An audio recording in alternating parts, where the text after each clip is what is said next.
Looking to purchase a home in New York City? Did you know that we have something called a co-op?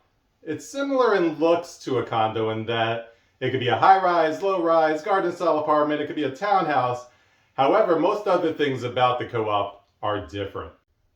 When you're buying into a co-op, you're buying into a corporation, the corporation being the building. So instead of a deed like when you're purchasing a condo, you're getting a stock certificate and a proprietary lease.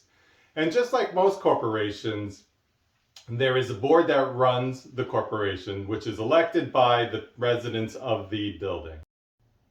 And just like corporations are run differently, co-ops tend to have different rules as well. Here are a few things to take into consideration when purchasing a co-op. Down payment. Although there are lenders that have programs with low down payment options, co-ops dictate how much is allowed to be as a minimum down payment.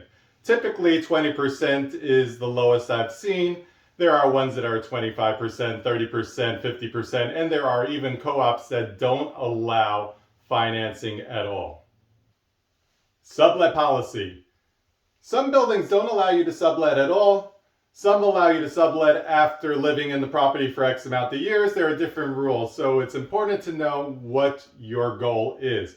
If you plan on living in the property for X amount of years and then you wanted to sublet it, you definitely need to know what the rules are for that building. Post-closing liquidity. I've seen where some buildings make you have mortgage, maintenance, and any major loans, 1 year's reserves, post-closing, and liquid assets. I've seen 2 years. I've seen that you have to have the amount of the apartment that you're purchasing liquid post-closing. So each building is different. Pet policy.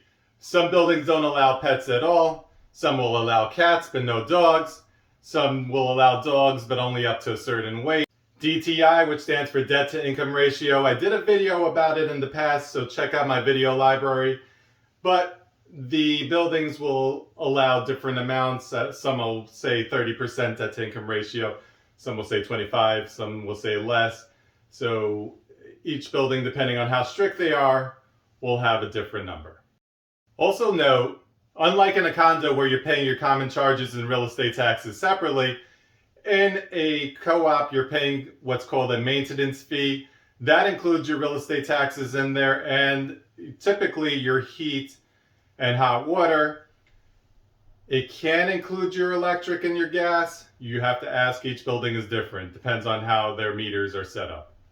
A portion of the maintenance is tax deductible. In January, the building gives you a slip and you can file accordingly.